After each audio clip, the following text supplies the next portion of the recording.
How do you guys feel about killing snakes?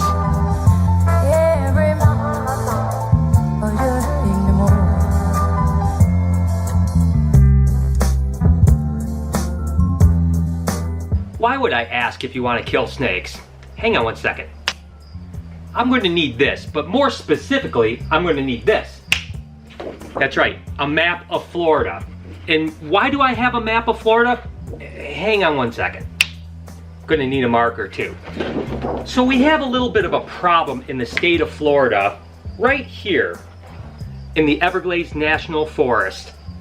And that would be the Burmese python. Now, unfortunately, there's a lot of controversy about how those Burmese pythons got into this area of Florida right here, the Everglades.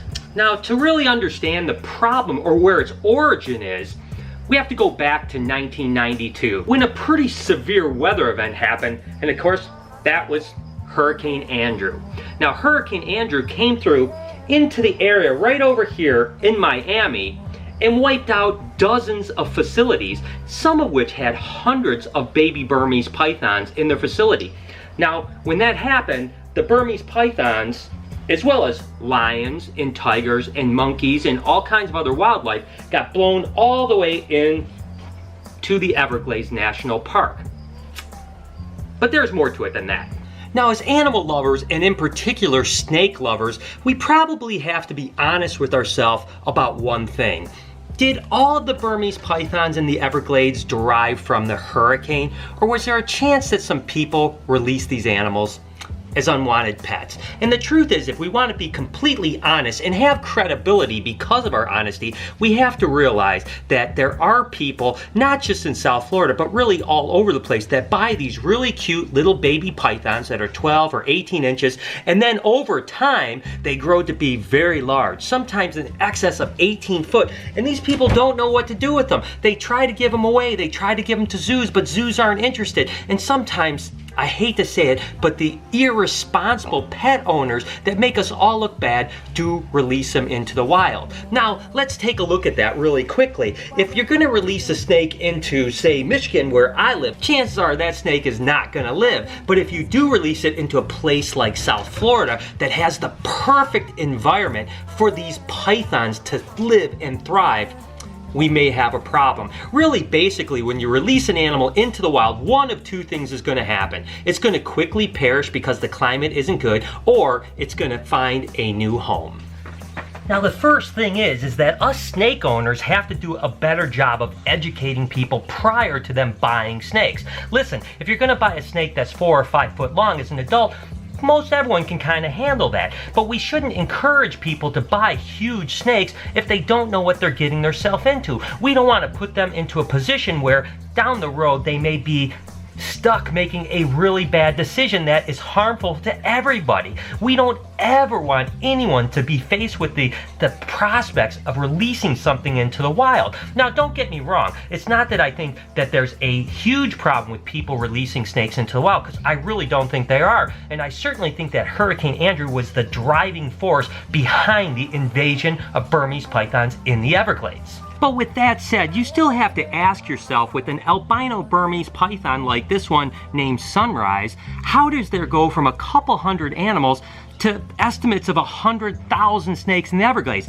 Now, let's first start by saying I don't believe there's 100,000 Burmese python in the Everglades, but I do think there's probably thousands. What you have to remember is an animal like this that's a female, once it gets bigger, can have an excess of 30 eggs. As a matter of fact, the first nest was found in 2006, and there was 35 eggs in that nest. And since, the study has been an average of 36 eggs per clutch that have been found in the wild. So you can certainly tell that if you do the math, it's kind of pretty easy to figure out that even a handful of 50, 60, 70 females that are reproducing in the wild can produce somewhere in the neighborhood of a couple thousand babies a year. So yes, there's no doubt that these guys can reproduce and that they can proliferate in a place like South Florida. let's talk about South Florida. Of course, the home of the alligators, where really it's the perfect environment for reptiles to live. I mean, it's hot, it's humid, there's plenty of water, and there's plenty of prey items. You know, after all, the apex predator used to be the alligator. Now it has a little bit of company with some of these pythons, because the pythons are also an apex predator that really don't belong in Florida. But let's not get ahead of ourselves and think that this is a problem across the country. And what I mean by that is absolutely there is a problem in South Florida with Burmese pythons, as well as lots of other invasive animals like iguanas and tegus and Nile monitors, and the list goes on and on and on. Look at all of the exotic fish that are in all of the waterways down in Florida. So yes, Florida is a problem with invasive species. But the question is twofold. Number one, what do we do about it? And number two, should the rest of the country be punished? Back to my map. Okay, we've already established that there is a problem in this little part down here in Florida. And that's not to say that there isn't potential for a little bit more north, well, up here by Lake Okeechobee or whatever the case is. But regardless, there was a USGS report that studied the potential migration of these Burmese pythons and where they could eventually end up. And it was actually based on 100-year climatological forecast for global warming.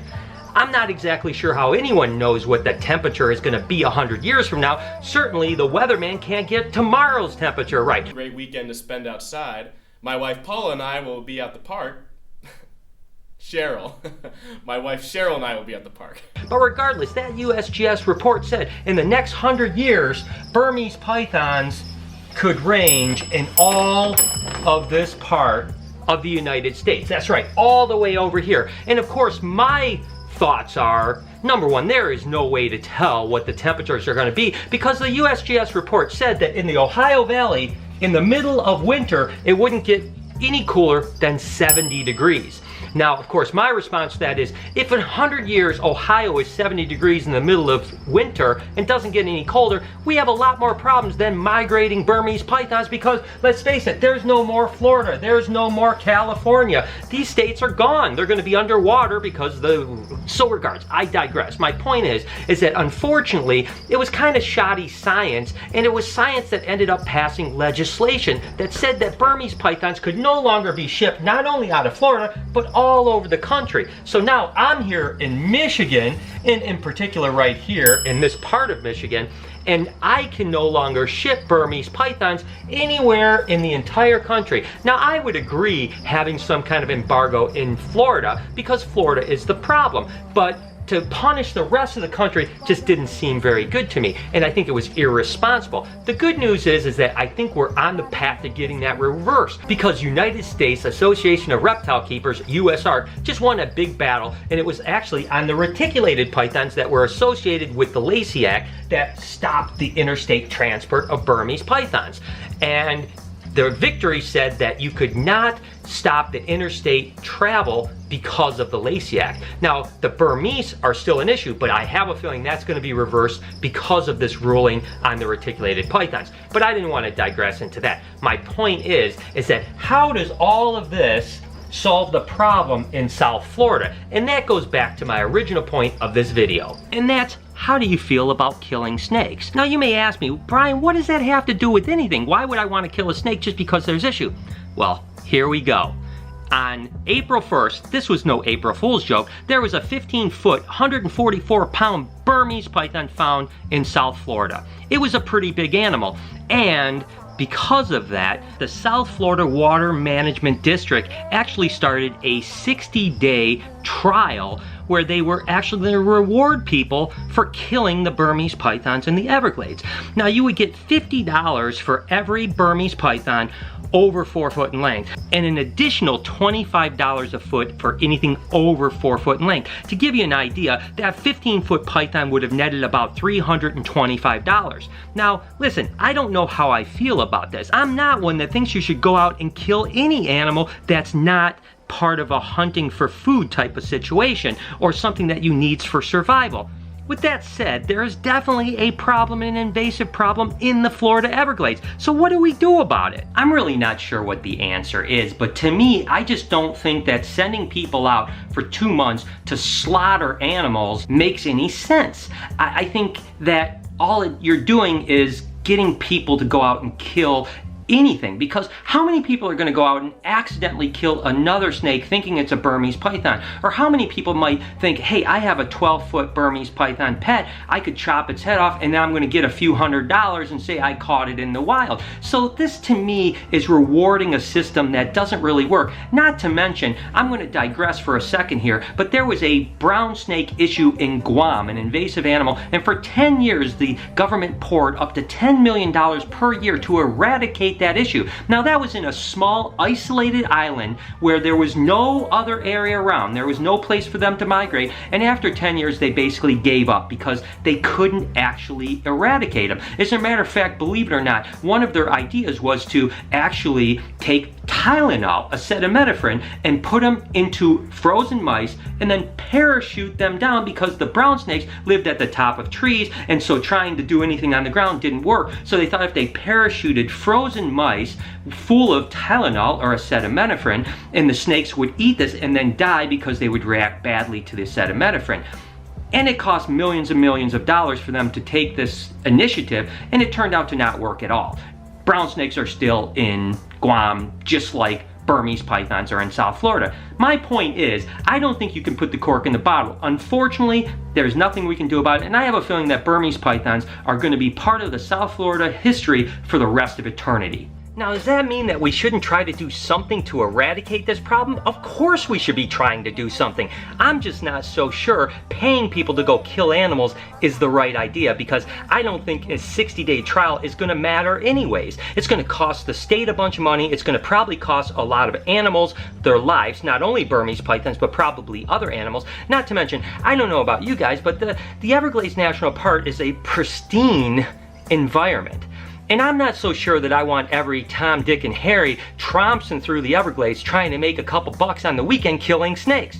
Does that make sense? So what do we do from here? I'd like to know your thoughts. Go ahead and comment down below and let me know what you think about the South Florida Burmese python issue and what you think we should do about it. And while you're at it, go ahead and tell me what you think about this Lasiac issue, where you can't transport certain snakes across state lines because of a problem in South Florida. Do you think that it's fair that the rest of the country is punished because of an issue in South Florida? I don't think it's fair, but I want to know from you guys. I mean, I don't know. I'm open for your opinion as well.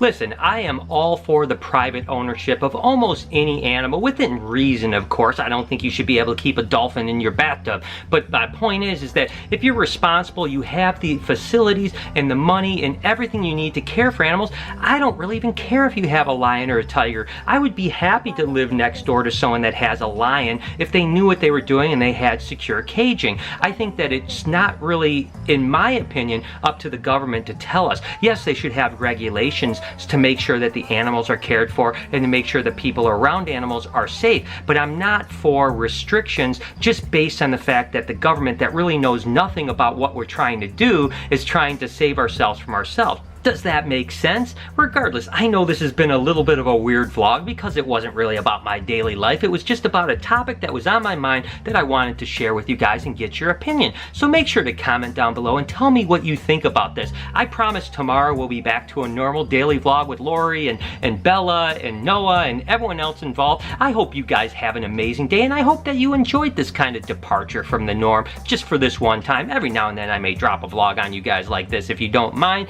Regardless, have an amazing day, guys. I love you guys so much. You're the best, and I cannot thank you for everything you do for me. Make sure to hit that like button and also hit that notification bell if you don't mind. Make sure to be kind to somebody, and I promise I'll see you guys tomorrow with a more normal vlog.